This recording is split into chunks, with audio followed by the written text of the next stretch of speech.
if you follow the events of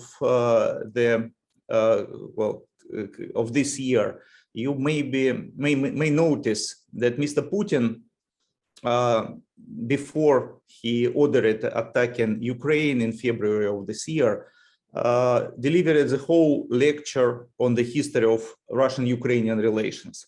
And that was a kind of, his resume, his conclusion was that we had no other option. That was the idea was that it was a history, it was a historical trends and historical narrative which put Mr. Putin or put Russia in a position with no other option than just to attack Ukraine. Looking at Mr. Putin, I tend to believe that he was serious in his beliefs. For many years, I and many other people in Russia considered all of this use of history more or less a propaganda, manipulation, and we did not think that top leadership of Russia do really believe in what they say, but we probably were wrong, because what we've seen at least the last year, we see that Putin published an article a year ago, last summer, an article with a title about historical unity of Russian and Ukrainian peoples. Then he delivered the speech just before the invasion, and he continued to speak about historical reasons of doing that.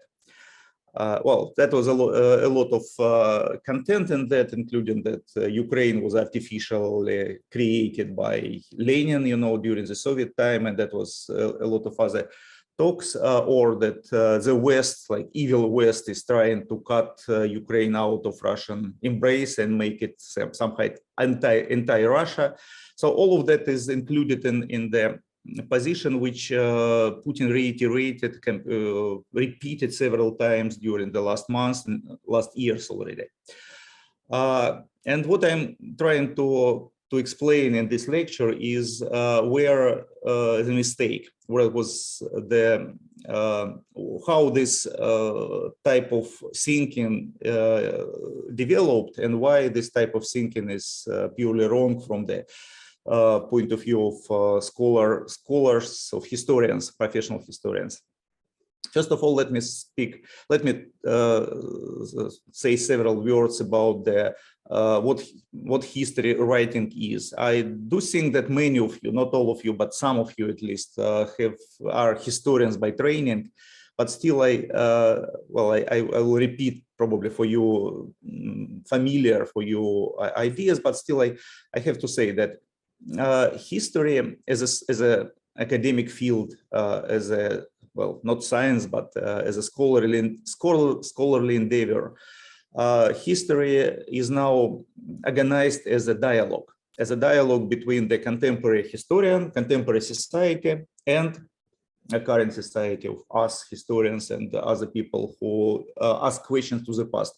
And on the other side of the dialogue is the past. Is the past which represented by the historical sources, all of the archival documents, memoirs,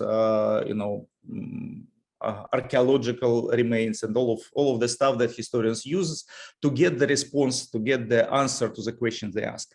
But it's always a dialogue. The time when history as a scholarship was considered just a narrative, creation, a narrative, like in the time of nation building back in the 19th or 18th century, which was represented in Russia by Nikolai Karamzin, if you know the name, in Scotland by Sir Walter Scott, and in other countries their own leading figures in the early stage of the modern history writing. That time is gone. The time has gone long ago, and the problem is that at that moment, like 2 centuries or century and a half ago, at the moment of national building, people, historians and politicians considered that dialogue, okay, they did not use the metaphor of dialogue, but they probably asked questions to the past from the only possible point of view. That was the questions made by national state. Nation state asked questions about the past, and it actually gave us answers. So that is a production of national histories in all the countries. But at least since the second half of the 20th century, the people, well, historians and not only historians, discovered the possibility of asking questions to the past, which were not, the questions were not posed by the nation state. We found that there are different groups in the nations. There are different social groups, even the different people inside the national state, which can ask their own questions. And we found that the history is not an only dialogue. There are multiple dialogues going on at the same time. So the people can ask questions to the past from being on the position of the state. But people also can ask questions to the past being on the position of the victims of the state, of those people who perished because of the state, huge industrialization, like if you speak about the USSR, from industrialization of collectivization campaign, or those people who are, well, descendants of the victims, or descendants or current underrepresented groups in the society. So we have, by the end of the 20th and early 21st century, we had multiple historical narratives written from the point of view of women. It's like women history is a big new branch of historical science, historical research. We have already a history of LGBTQ community. We have a history of different type of regions, not always coincided with the nation states. You know, the regions can be smaller than nation states or maybe bigger. And that was also different type of questions asked to the past. And as a result, we have multiple narratives fighting each other in the public discourse. We have different stories about the past. And what is important to understand that there is no way to distinguish between those narratives on the, well, to say, we can distinguish, of course, but we cannot make a choice which narrative is right and which is incorrect. All of them are correct and incorrect in the same way. Of course, if you not consider the direct falsification, which happens in all the narratives, but if you speak about the fair, clear history writing, you can write history, you can write the historical narrative, being on the position of liberal, if you speak about ideology, about conservative, pro-state, anarchist, whatever. And you will produce a history which is not, in each of this history will be not wrong. It will be correct on its own base, because it will be the responses, the answers to specific set of questions you ask. And looking at, judging the history from this point of view, we see that there is a competition of multiple narratives. And some of the narratives certainly discovers the, evil side of the national state, while the other set of narratives will describe the national state as a benevolent and, the best way to organize the society on some territory.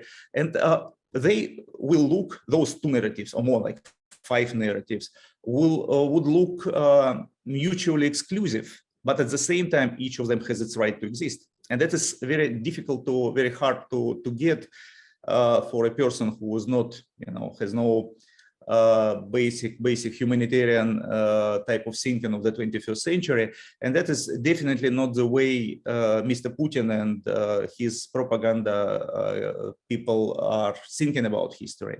They still consider the history as something which has a correct description of the past and all the rest which is incorrect. So they insist that Putin's vision of the past is the only possible vision of the past, and every other narrative is just wrong. It's plain wrong. It's a falsification. Is a well, something which should be eliminated. So from this position, that Russian state for many years, maybe not from the very beginning of Putin presidency, but at least since the last, since the end of the first decade of his presidency, I would say, Russian state was trying to establish a monopoly on the historical writing. They're trying to return to the situation of the, I would say, at least early 20th century or maybe 19th century, when only state can ask important questions to the past.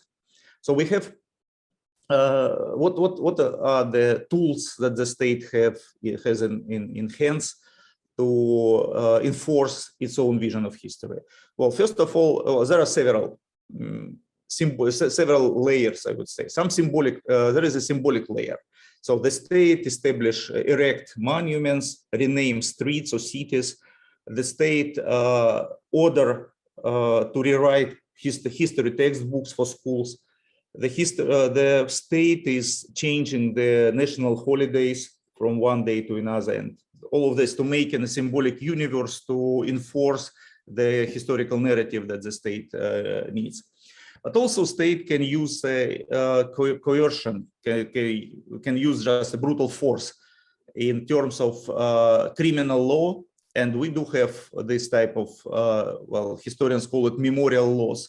So that is a law which prescribes some vision of history. In Russia, we have a first memorial law adopted in 2014, in May of 2014, just soon after the annexation of Crimea. And that the title of that criminal law was against rehabilitation of Nazism. But if you read the law, it's not just about Nazism, it's about any doubt of the positive role of the Red Army in the war. And it's also included the punishment for even for doubts in the symbols of a Russian military glory or something like that. So if you are, you know, doing something wrong with the symbols of military glory, you don't know what does it mean. In fact, you will be considered rehabilitation of Nazism, doing rehabilitation of Nazism. Then we have several other laws.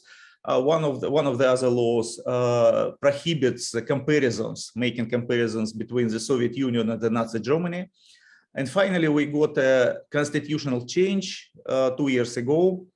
Well, you probably know that that constitution permitted Putin to stay forever, but it also included the change in the constitutional language, which prescribes to the state to defend the sacred glory or sacred memory of Russian soldiers. And that makes a state a player, constitutionally the player on the field of historical politics, as the people say it. Historical politics is something which describes this fight for the past in the public discourse. So Putin, well, and what Putin thinks about the Ukraine. He let's say he shaped several major ideas. One I've already mentioned, that Ukraine was an artificial organization created by Lenin, and in fact Ukrainians and Russians are the same people, and we should you know, fix this mistake and to reunite it. Another idea was that Russia is doing, as he called it, denazification of Ukraine, that Ukraine is somehow a Nazi country, or a country where the Nazis have a, you know, dominant role in the politics, so Russia is fighting against Nazis, like in the Second World War. And one more formulation was recently in June of this year, when Putin compared himself to Peter the Great, in making the Peter the Great look like more of the imperialist annexationist. He said, okay, Putin returned some presumably Russian lands on the Baltics, and so Putin is doing something similar to what Peter did, returning Russian lands to Russia. So there's different explanation. Of course, we see there are not the same narrative, but all of these narratives are you know, aimed at explaining or justifying what Russia is doing in Ukraine. However, if you see on the ground, if you see what Russian army is doing symbolically, of course, I do not want to touch the military operations. I just want to say symbolically what Russian army is doing on the occupied Ukrainian territories.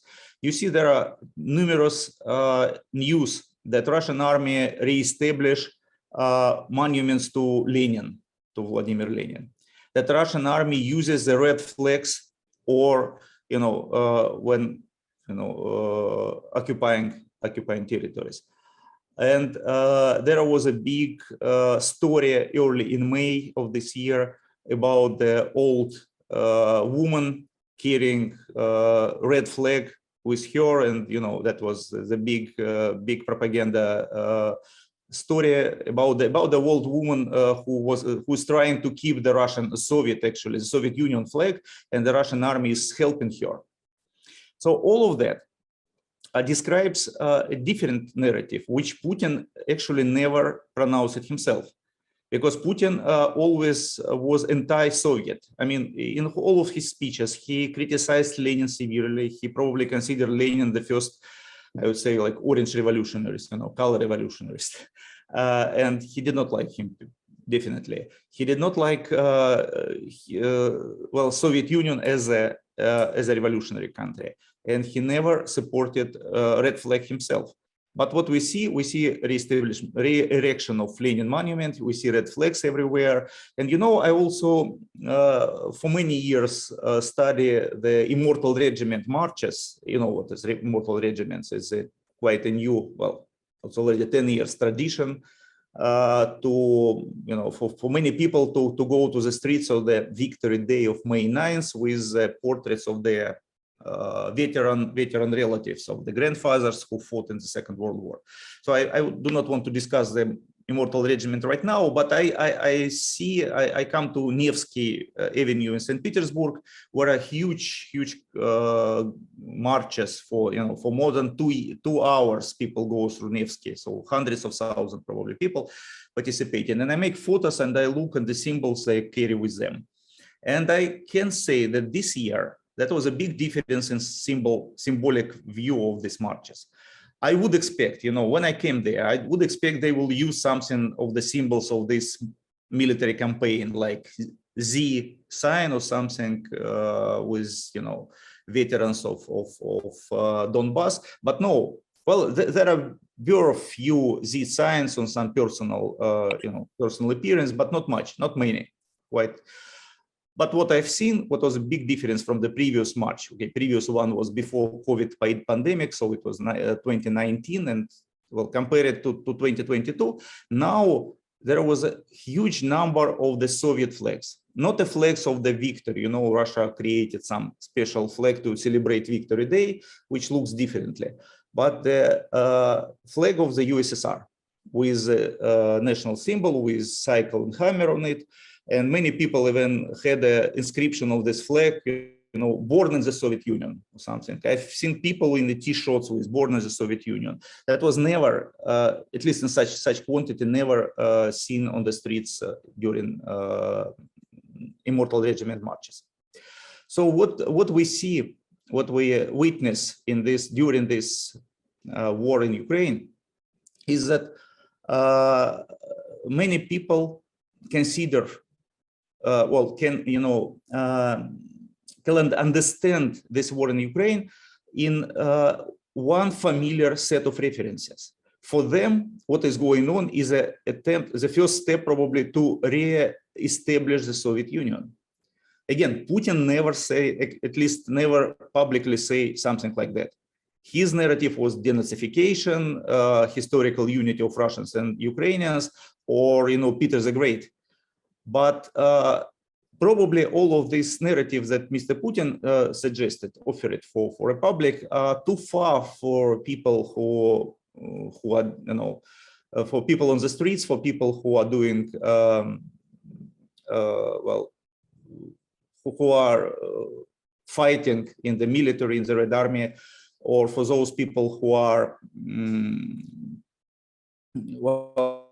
who try to explain themselves what is going on. So for them, what is going on is a re-establishment of the Soviet Union. So that is a story which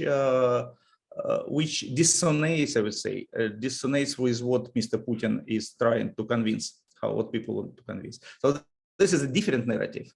But for the people on the ground, I would say for the middle level commanders of the radar of Soviet, not Soviet, not Red already, Russian army, but middle level commanders there, for middle level bureaucrats in the Russian state, and even for the ordinary people who are eager to support the military operation, I do think that majority of Russians are afraid or not want to support it, but still there is a big minority, but quite big minority who really supports what is going on. And for them, what is going on is the first step to reestablish the Soviet Union. So the Soviet Union is something they want, they consider it the, well, the value, the important things to restore.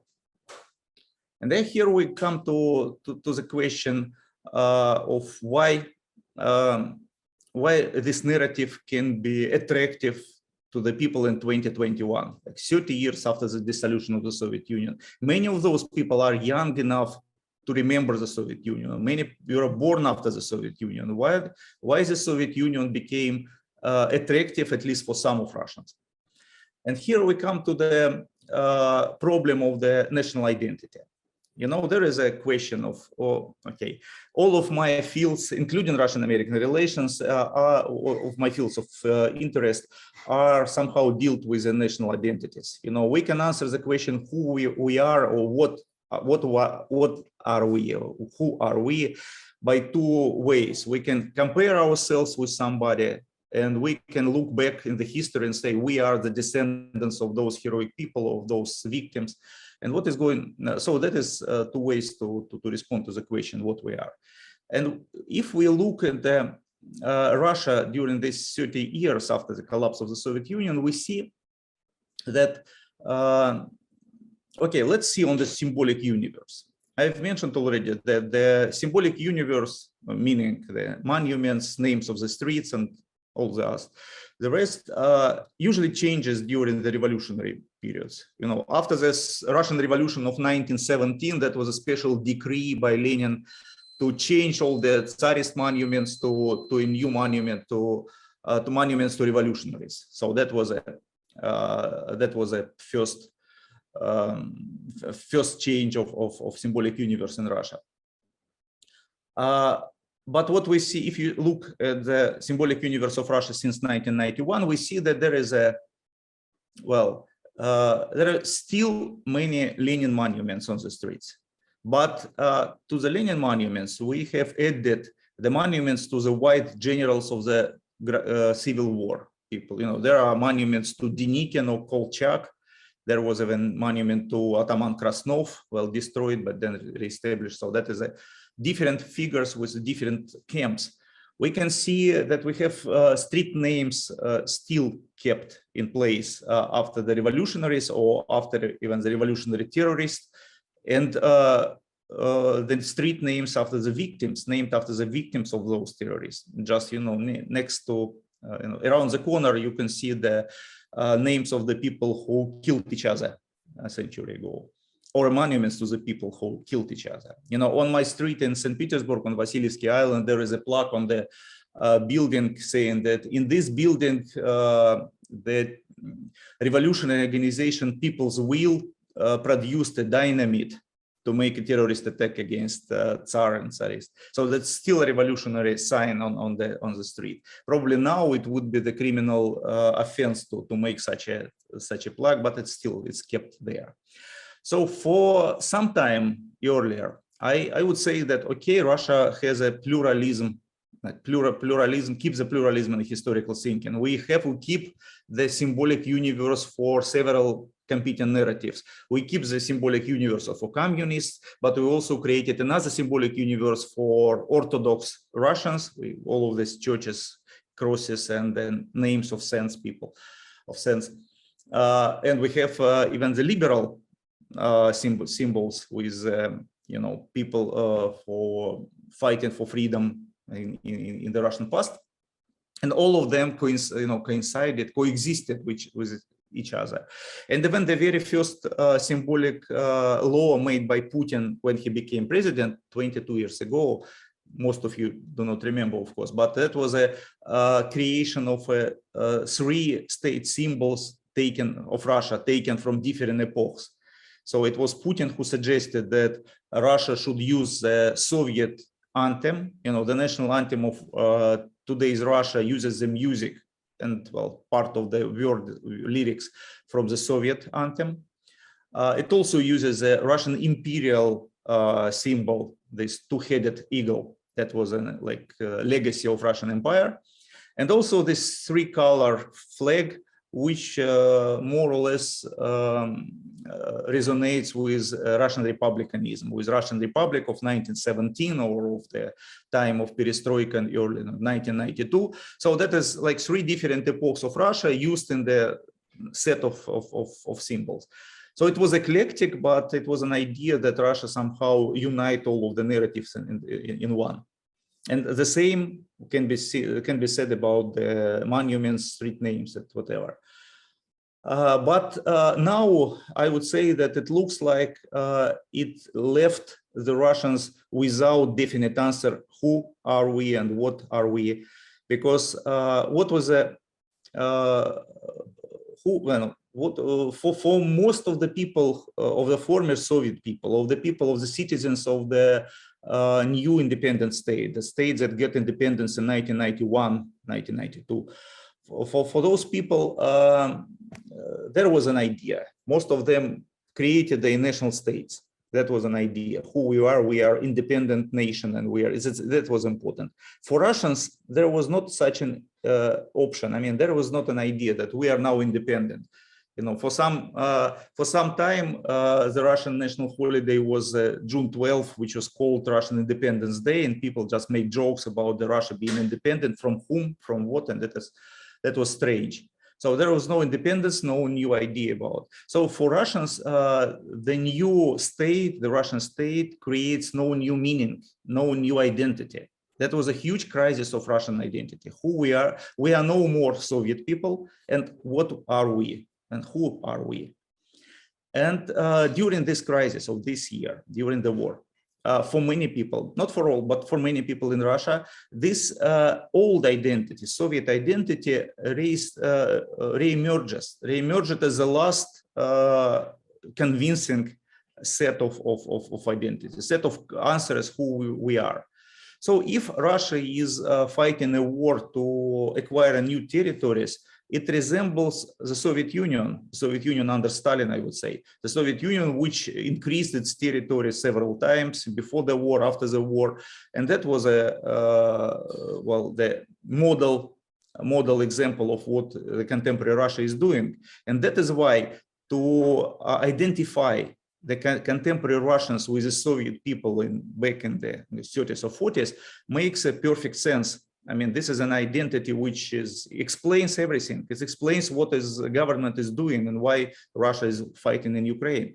So that is probably not the initial idea of propagandists. That idea is emerged from the grassroots, I would say, from those people who try to explain themselves what is going on. And this Soviet identity helped to explain why it's very hard to explain it by saying about the denazification. People just do not get it, that, well, Ukrainians are Nazis. Well, some propaganda people continue to push this idea, but I would say that it's hard to get. But the re-establishment of the Soviet Union feels much more smoothly, comes much more smoothly, and that is what was going on in contemporary Russia.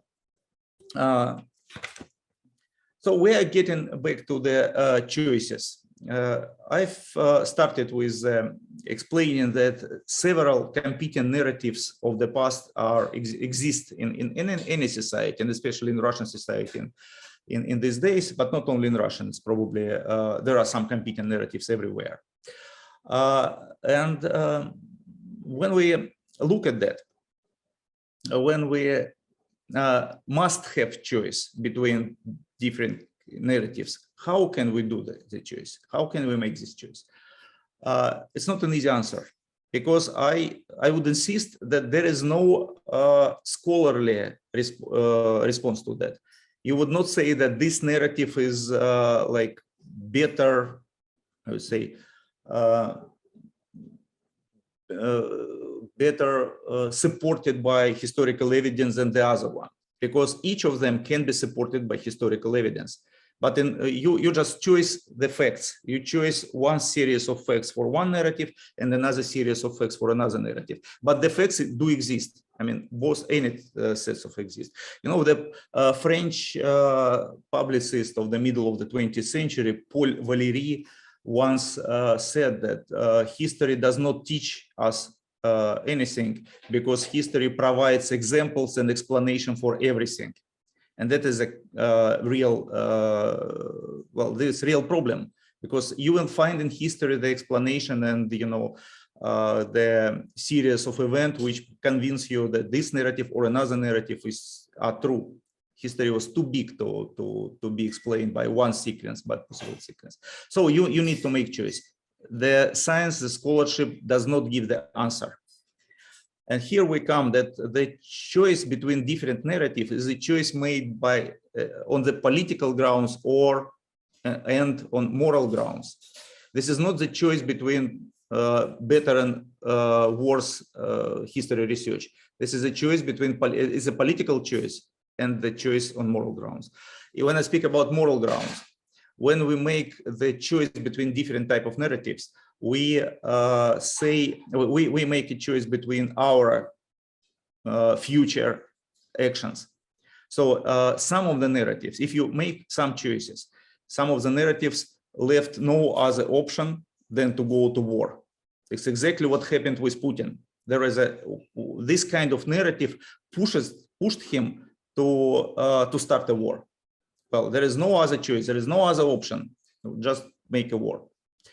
But the problem is that there are other narratives, and you should consider the different narrative. If you see that your choice of the narratives is dangerous for people, if you are going to kill thousands, tens of thousands of people, maybe it's a wrong narrative. Maybe you should think twice and choose another one, even if the first narrative is so attractive for you. But you take a moral responsibility by choosing the narrative.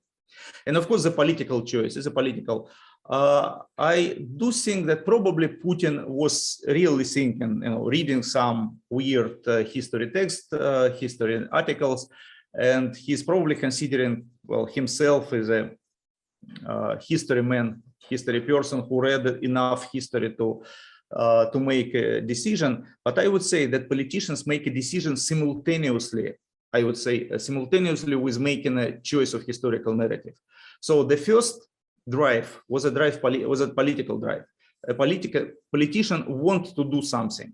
He wants to do, I don't know, wants to increase the territory of the country, wants to get into the history textbook in the positive way, wants to destroy his political opponents.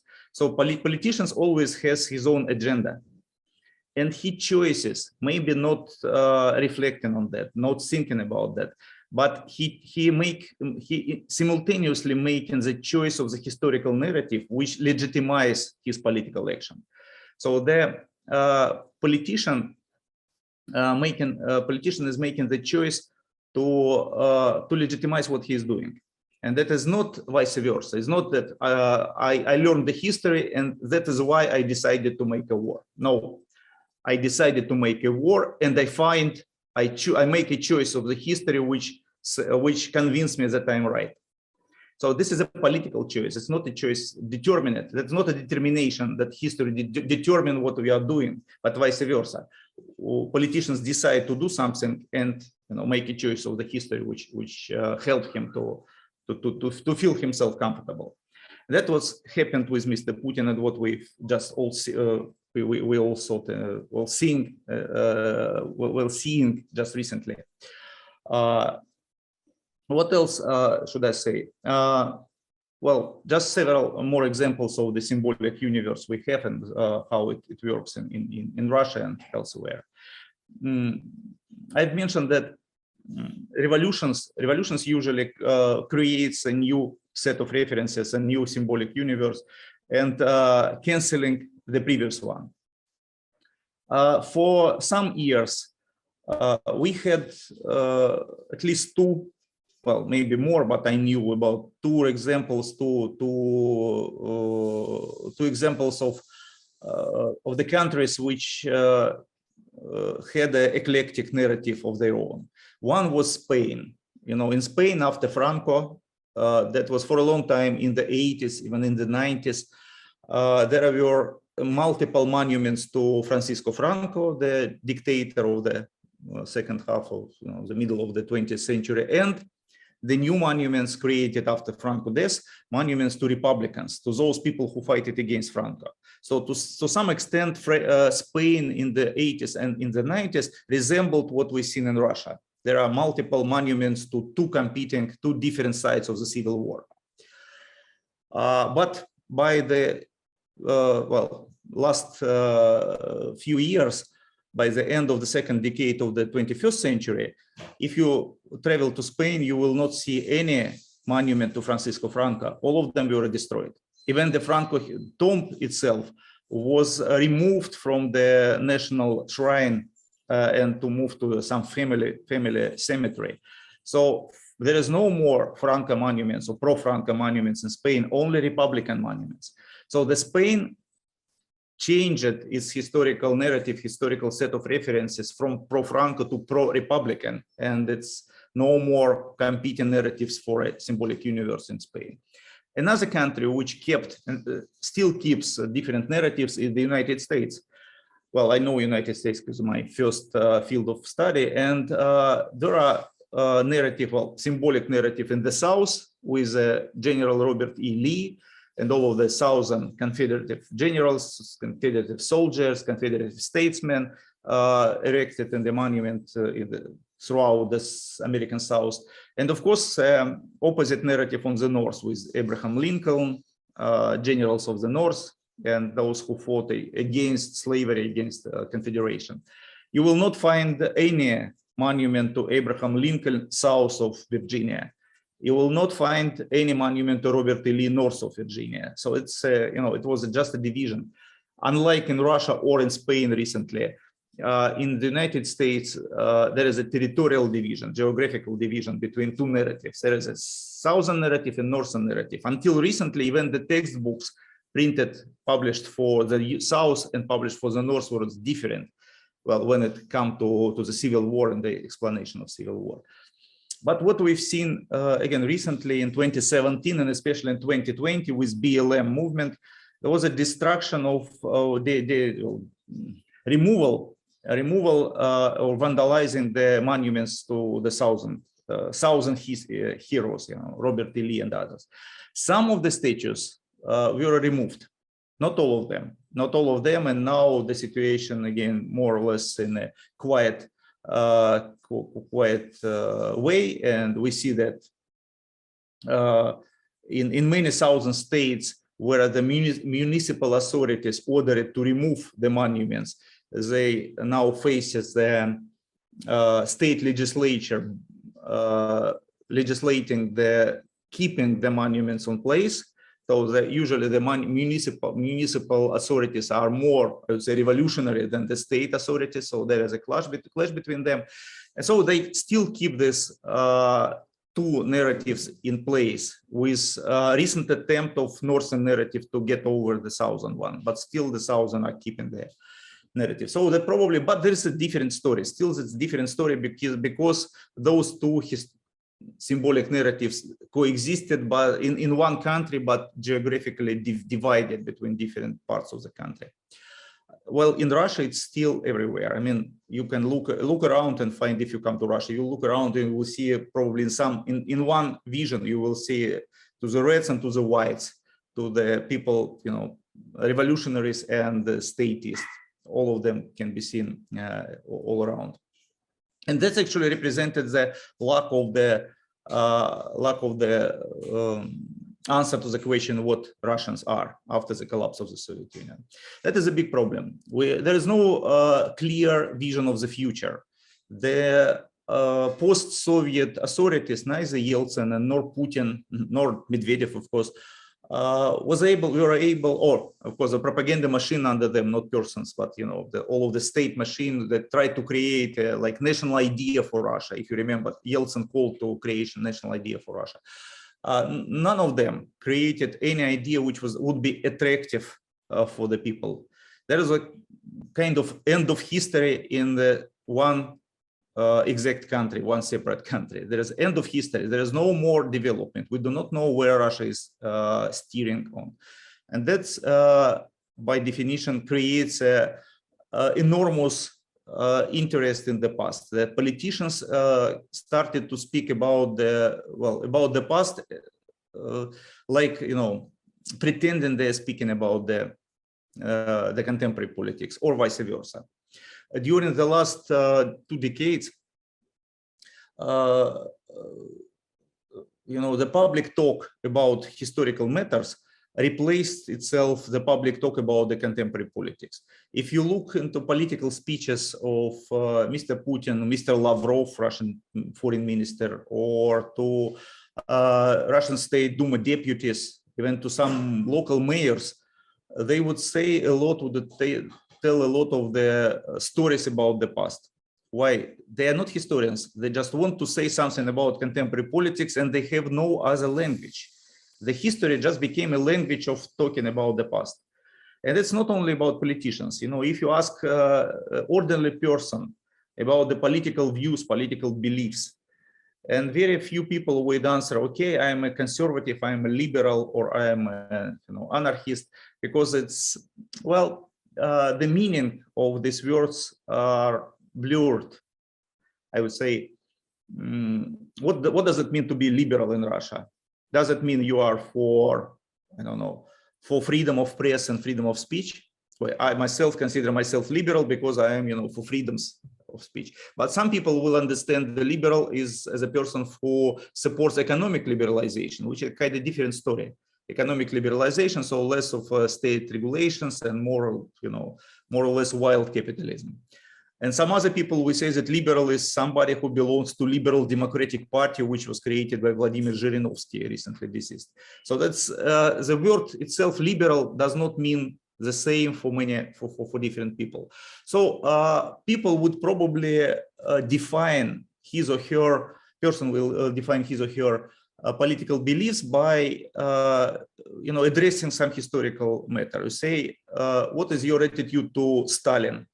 Okay, this is a very definite question and definite answer, and that put the person in the political spectrum in some exact point.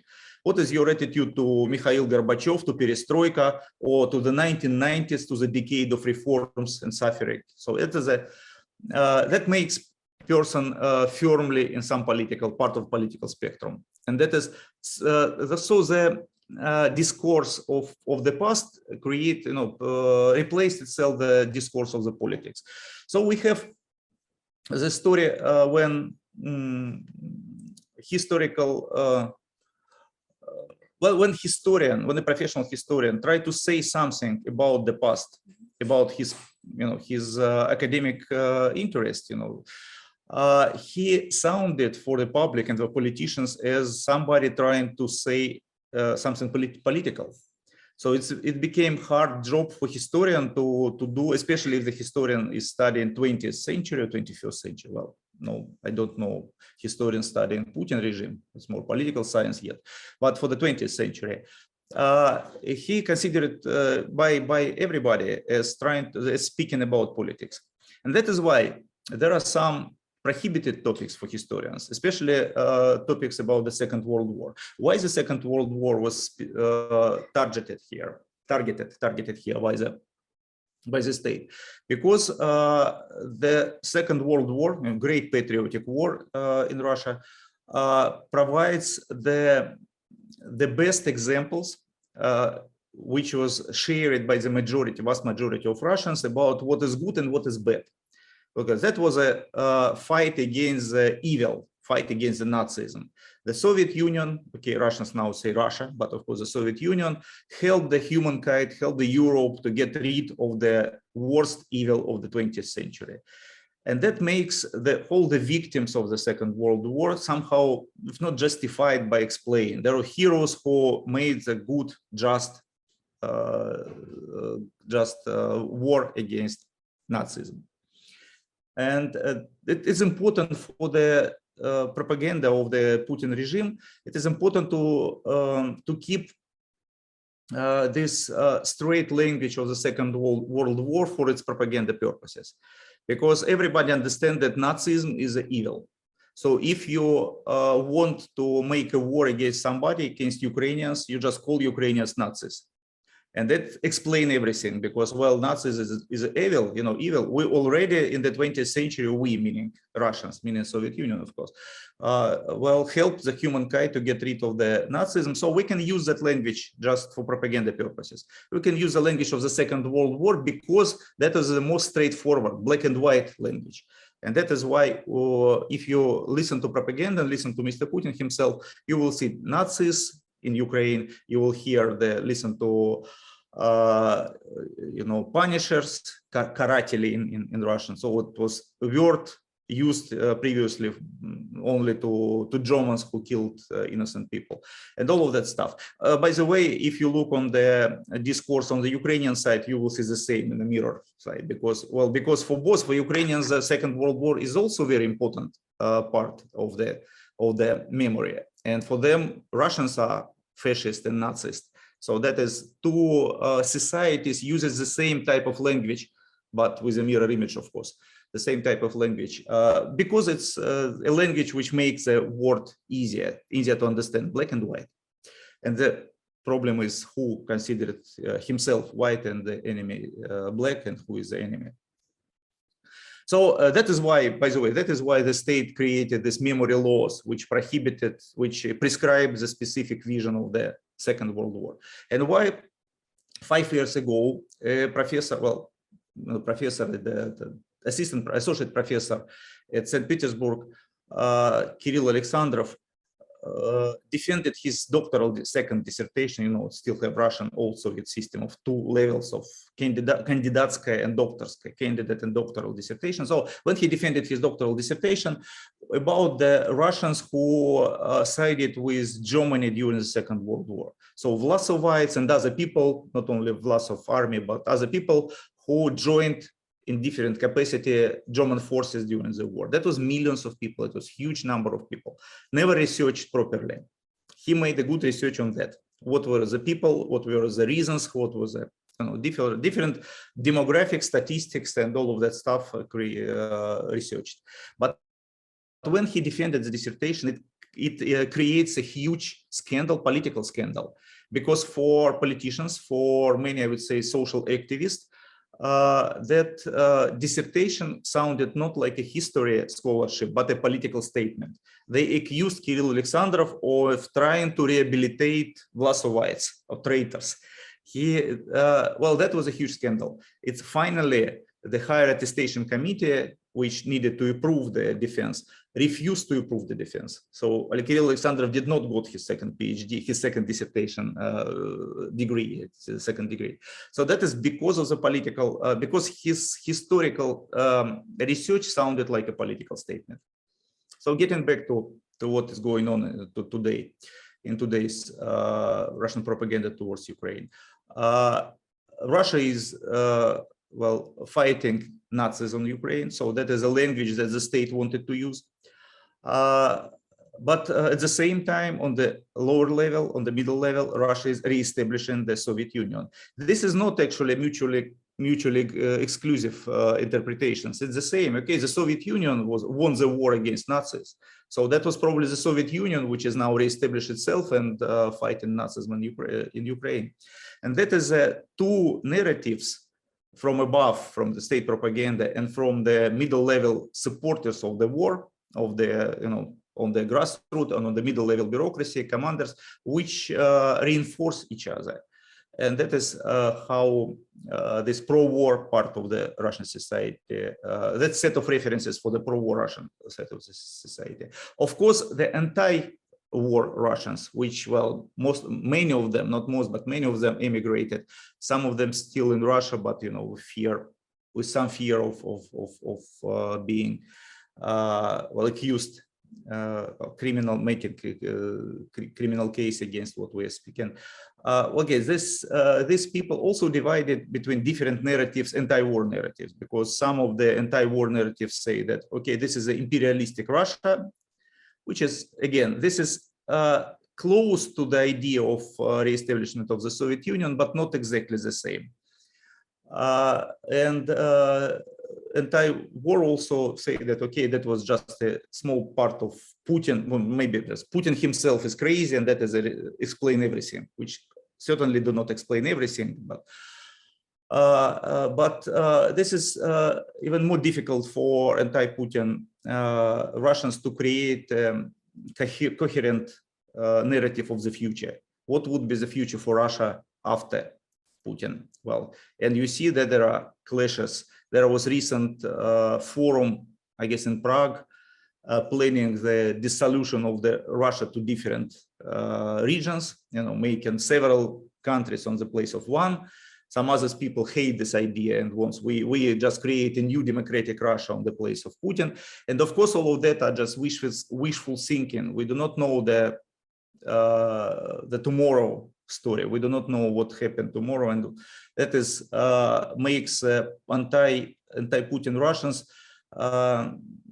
put us in the same trap with no clear vision of what will be. Where Russia will be going. So we are in the same trap of the end of history in one country in the Russian Federation today, and that is probably the biggest problem from the historical point of view. Of course, this is not the biggest problem now is to stop the war, and but I am speaking about the historical side of what is going on and about historical narratives. But again, getting back to Mr. Putin, start of the war. He told that there was no other option. There were other options, and that was a deliberate choice of the option which led Russia to war, that led to the bloodshed, and that is a pure responsibility of those who made such a decision.